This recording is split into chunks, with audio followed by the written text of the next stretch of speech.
വീഡിയോയിൽ നമ്മൾ ചർച്ച ചെയ്യുന്നത് ഇന്ത്യൻ രാഷ്ട്രീയത്തിലെ തന്നെ ഏറ്റവും വലിയൊരു ചരിത്ര നേട്ടത്തെക്കുറിച്ചാണ്. 15 വർഷം ബംഗാളിനെ തന്റെ അഹങ്കാരം കൊണ്ട് ഭരിച്ച മമതാ ബാനർജിയുടെ പതനം. വെറും പതനമല്ല, സ്വന്തം തട്ടകമായ ഭവാനിപൂരിൽ പോലും ദയനീയമായി തോറ്റുപോയ ഒരു മുഖ്യമന്ത്രിയുടെ ദയനീയ ചിത്രം.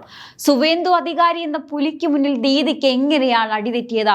അമിത്ഷാ എന്ന ചാണക്യൻ എങ്ങനെയൊക്കെയാണ് ഈ വിജയത്തിന്റെ ചരട് വലിച്ചത്? തോറ്റിട്ടും സീറ്റ് കൊള്ളയടിച്ചു എന്ന് പറയുന്ന മമതയുടെ അഹങ്കാരത്തിന് പിന്നിലെ യാഥാർത്ഥ്യം എന്താണ്? നമുക്ക് വിശദമായി പരിശോധിക്കാം.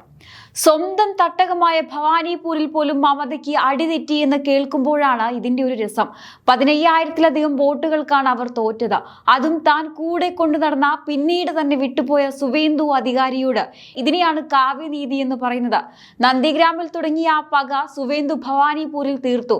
സുവേന്ദു അധികാരി എന്ന് വെറുമൊരു നേതാവല്ല, ബംഗാളിന്റെ പുതിയ പുലിയാണ്. മമതയുടെ ഓരോ തന്ത്രത്തെയും അതേ നാണയത്തിൽ തിരിച്ചടിച്ച രാഷ്ട്രീയ ബുദ്ധി രാക്ഷസൻ. അദ്ദേഹം ഇനി ബംഗാളിന്റെ മുഖ്യമന്ത്രിയാകുമ്പോൾ ഇത്രയും കാലം മമതാ ബാനർജി കാണിച്ച ഗുണ്ടാരാജിന് അന്ത്യമുണ്ടാകുമെന്ന് ഉറപ്പാണ്. ഇതിനൊക്കെ പിന്നിൽ ഒരാളുണ്ട്. അമിത്ഷാ രാഷ്ട്രീയ ചാണക്യൻ എന്ന് അദ്ദേഹത്തെ വിളിക്കുന്നതല്ല. അദ്ദേഹം ബംഗാളിലെ ഓരോ തെരുവിലും ഓരോ ബൂത്തിലും കൃത്യമായ പ്ലാനിംഗ് നടത്തി. മമത പണ്ട് വോട്ട് ബാങ്ക് ഉണ്ടാക്കാൻ നോക്കിയപ്പോൾ അമിത്ഷാ അവിടെ ഡെവലപ്മെന്റും ദേശീയതയും വർദ്ധിപ്പിച്ചു. കേന്ദ്ര പദ്ധതികൾ ജനങ്ങളിലേക്ക് എത്താതിരിക്കാൻ ദീദി എത്രയൊക്കെ മതിൽ കെട്ടിയോ ആ മതിലുകളൊക്കെ അമിത്ഷായുടെ തന്ത്രങ്ങൾക്ക് മുന്നിൽ ചീട്ട് കൊട്ടാരം പോലെ തകർന്നു വീണു. മോദിജിയുടെ വികസന മോഡലും അമിത്ഷായുടെ സംഘടനാ കരുത്തും ചേർന്നപ്പോൾ ബംഗാൾ കാവി പുതച്ചു. 206 സീറ്റുകൾ എന്നത് ഒരു ചെറിയ കാര്യമല്ല. തോറ്റപ്പോഴും ദീദിക്ക് അഹങ്കാരത്തിന് ഒരു കുറവുമില്ല. ഇപ്പോഴും പറയുന്നത് BJP 100 സീറ്റുകൾ കൊള്ളയടിച്ചു എന്നാണ്. ഇത് മാളിൽ നിന്ന് സാധനം മോഷ്ടിക്കുന്ന പോലെയല്ലല്ലോ. 100 സീറ്റ് അടിച്ചു മാറ്റാൻ എന്നാണ് ജനങ്ങൾ പറയുന്നത്. ജനങ്ങൾ വോട്ട് ചെയ്തെങ്കിൽ പിന്നെ ഇലക്ഷൻ കമ്മീഷനെയും മോദിജിയെയും കുറ്റം പറഞ്ഞിട്ട് എന്ത് കാര്യം? തിരഞ്ഞെടുപ്പ് കമ്മീഷൻ BJPയുടെ ആണെന്ന് പറയുന്ന മമത താൻ ജയിച്ചപ്പോൾ ആ കമ്മീഷൻ നല്ലതായിരുന്നു എന്ന് പറഞ്ഞിരുന്ന കാര്യം മറന്നുപോയി. തോൽവി സമ്മതിക്കാൻ ഇത്രയും മടിയുള്ള ഒരു നേതാവിനെ വേറെ എവിടെ കാണാൻ പറ്റും? ഞാൻ തിരിച്ചു വരുമെന്ന് അവർ പറയുന്നുണ്ട്. അതെ, തിരിച്ചു വരണം. പക്ഷേ അത് മുഖ്യമന്ത്രിയായിട്ടല്ല. നിയമസഭയിൽ ഒരു നല്ല പ്രതിപക്ഷ നേതാവാകാൻ പോലും അവർക്ക് ഇത്തവണ യോഗമില്ലാത്ത അവസ്ഥയാണ്. തൃണമൂൽ മന്ത്രിസഭയിലെ 23 മന്ത്രിമാരാണ് പരാജയപ്പെട്ടത്. ഇതിൽ പരം എന്ത് നാണക്കേടാണ് വരാനുള്ളത്?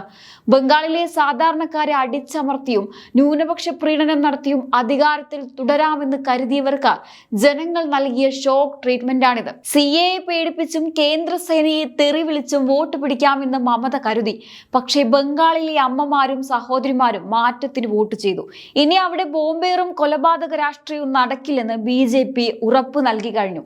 ഗുണ്ടകളെ ഉരുക്കുമുഷ്ടി കൊണ്ട് അടിച്ചമർത്താൻ സുവേന്ദു അധികാരി വരുന്നതോടെ ബംഗാൾ സമാധാനത്തിന്റെ പാതയിലാകും.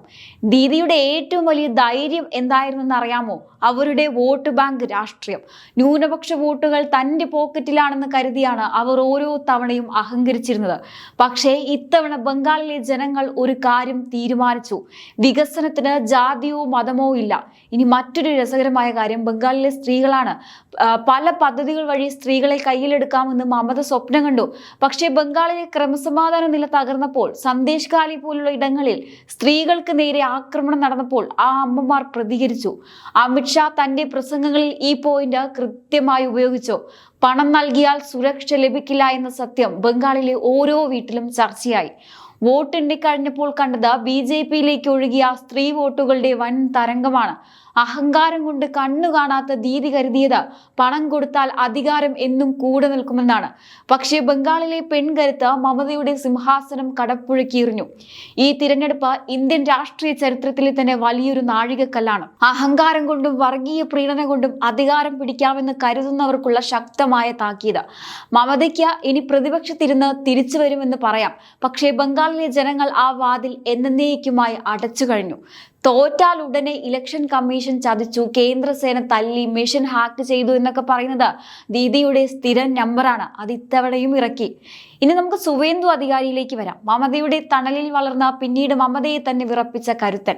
സുവേന്ദുവിനെ ചതിയൻ എന്ന് വിളിച്ച് ആക്ഷേപിച്ച മമതയ്ക്ക് ഇന്ന് കാലം കരുതി വെച്ച മറുപടിയാണ് ഈ വിജയം. സുവേന്ദു മുഖ്യമന്ത്രിയാകാൻ പോകുന്നു എന്ന് കേൾക്കുമ്പോൾ തന്നെ തൃണമൂൽ പാളയത്തിൽ വിറയൽ തുടങ്ങിയിട്ടുണ്ട്. കാരണം മറ്റൊന്നുമല്ല, തൃണമൂലിന്റെ ഓരോ അഴിമതിയും ഓരോ കള്ളക്കളിയും സുവേന്ദുവിന് നല്ലതുപോലെ അറിയാം. മമതയുടെ അഹങ്കാരത്തിന് സുവേന്ദു നൽകിയ ഈ തിരിച്ചടി ഇന്ത്യൻ രാഷ്ട്രീയത്തിലെ തന്നെ ഏറ്റവും വലിയ റിവെഞ്ച് സ്റ്റോറിയാണ്. ഭവാനിപൂരിൽ ഞാൻ ജയിക്കുമെന്ന് അഹങ്കാരത്തോടെ പറഞ്ഞ മമതയെ അവിടെ ചെന്ന് തന്നെ തോൽപ്പിച്ച സുവേന്ദുവിനെ ഇപ്പോൾ ബംഗാളിന്റെ പുലി എന്ന് വിളിക്കാതെ പിന്നെ എന്ത് വിളിക്കാനാണ്? മോദിജി ബംഗാളിന് നൽകിയ വാഗ്ദാനങ്ങൾ അത് കേവലം വാക്കുകളായിരുന്നില്ല. കേന്ദ്ര പദ്ധതികൾ തടഞ്ഞുവെച്ച മമതയുടെ നടപടിക്ക് ജനം വോട്ടിലൂടെ മറുപടി നൽകി.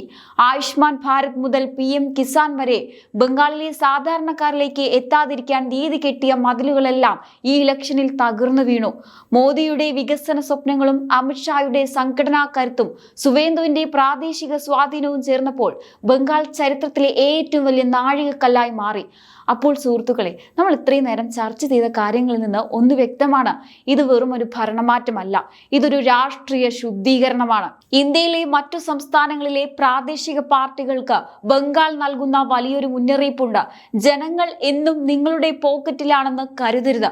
മമതാ ബാനർജി എന്ന ബിംബം ഉടഞ്ഞു വീഴുമ്പോൾ അവിടെ തകരുന്നത് ഫെഡറലിസം എന്ന പേരിൽ കേന്ദ്രത്തോട് യുദ്ധം പ്രഖ്യാപിക്കുന്ന ആ പഴയ രാഷ്ട്രീയ രീതി കൂടിയാണ്. വികസന കാര്യത്തിൽ പോലും തർക്കിച്ചു നിന്ന് സ്വന്തം ജനതയ്ക്ക് കിട്ടേണ്ട ആനുകൂല്യങ്ങൾ തടഞ്ഞുവെച്ചാൽ ഒടുവിൽ ആ ജനത തന്നെ നിങ്ങളെ പുറങ്കാലുകൊണ്ട് തള്ളും എന്നതിന് ഇതിലും വലിയ ഉദാഹരണം വേറെയില്ല. ദീദിക്ക് പറ്റിയ ഏറ്റവും വലിയ അബദ്ധം അതാണ്. കേന്ദ്രത്തെ തോൽപ്പിക്കാൻ നോക്കി സ്വന്തം ജനതയെ അവർ തോൽപ്പിച്ചു കളഞ്ഞു. ഇനി ബംഗാൾ നിയമസഭയിൽ കാണാൻ പോകുന്നത് കൗതുകകരമായ കാഴ്ചകളായിരിക്കും. ഒരു വശത്ത് മുഖ്യമന്ത്രിയായി സുവേന്ദു അധികാരി ഇരിക്കുമ്പോൾ മറുവശത്ത് മമതയുടെ സാന്നിധ്യം പോലും ഇല്ലാത്ത തൃണമൂൽ നിര. ബംഗാൾ രാഷ്ട്രീയത്തിൽ നിന്ന് കോൺഗ്രസും ഇടതും അപ്രതീക്ഷിതമായതോടെ ഇനി അവിടെ പോരാട്ടം നേരിട്ടാണ്. ദേശീയതയും വികസനവും ഉയർത്തിപ്പിടിക്കുന്ന BJPയും നിലനിൽപ്പിനായി പൊരുതുന്ന തൃണമൂലും. പക്ഷേ തിരിച്ചുവരവ് മമതയ്ക്ക് അത്ര എളുപ്പമാകില്ല. കാരണം അധികാരമില്ലാതെ ഒരു ദിവസം പോലും താഴെത്തട്ടിലെ അണികളെ കൂടെ നിർത്താൻ തൃണമൂലിന് കഴിയില്ലെന്ന് എല്ലാവർക്കും അറിയാം. ഈ വിജയത്തിലൂടെ അമിത്ഷാ ലക്ഷ്യമിടുന്നത് ബംഗാളിനെ BJPയുടെ കിഴക്കൻ ഇന്ത്യയിലെ ഏറ്റവും ശക്തമായ കോട്ടയാക്കി മാറ്റാനാണ്. വരാനിരിക്കുന്ന തദ്ദേശ സ്വയംഭരണ തിരഞ്ഞെടുപ്പുകളിൽ കൂടി BJP ആധിപത്യം ഉറപ്പിച്ചാൽ ബംഗാളിന്റെ രാഷ്ട്രീയ ഭൂപടത്തിൽ നിന്ന് തൃണമൂൽ എന്ന പേര് തന്നെ ചരിത്രമായി മാറും. ഞാൻ വിചാരിച്ചാലേ ബംഗാൾ ചലിക്കുമെന്ന് കരുതിയ മമതയുടെ ആ പഴയ കസേരകളിലേക്ക് ജനങ്ങൾ തിരശ്ശീലയിട്ടു കഴിഞ്ഞു. തോൽവിയും അഹങ്കാരത്തിന്റെ ആൾരൂപവുമായി നിൽക്കുന്ന മമതയ്ക്ക് ഇനി ചെയ്യാനുള്ളത് ഒന്നേയുള്ളൂ: ബംഗാളിലെ പുതിയ തലമുറയുടെ പൾസ് തിരിച്ചറിയുക. അവർക്ക് വേണ്ടത് തൊഴിലും വികസനവുമാണ്, അല്ലാതെ തെരുവിലെ ആക്രമണങ്ങളല്ല. സുവേന്ദു അധികാരിയുടെ ഭരണത്തിന് കീഴിൽ ബംഗാൾ ശരിക്കും ഒരു പുതിയ സ്വർണ്ണയുഗത്തിലേക്ക് കടക്കുമോ എന്ന് നമുക്ക് കാത്തിരുന്ന് കാണാം. എന്തായാലും ഈ വിധി ഇന്ത്യൻ രാഷ്ട്രീയത്തിലെ അഹങ്കാരത്തിന്റെ അധ്യായങ്ങൾ അവസാനിപ്പിക്കാൻ കാരണമായിരിക്കുന്നു. സമാധാനവും വികസനവും ആഗ്രഹിക്കുന്ന ഓരോ ജനങ്ങൾക്കും ഈ വിജയം സമർപ്പിക്കുകയാണ്. ഈ വിശദമായ ചർച്ചയെക്കുറിച്ചുള്ള നിങ്ങളുടെ അഭിപ്രായം എന്താണ്? സുവേന്ദു അധികാരിക്ക് മമതയേക്കാൾ നന്നായി ബംഗാൾ ഭരിക്കാൻ കഴിയുമോ? തീർച്ചയായിട്ടും നിങ്ങളുടെ അഭിപ്രായങ്ങൾ താഴെ കമന്റ് ബോക്സിൽ രേഖപ്പെടുത്തുക. മറ്റൊരു വിഷയമായി വീണ്ടും കാണാം. നന്ദി.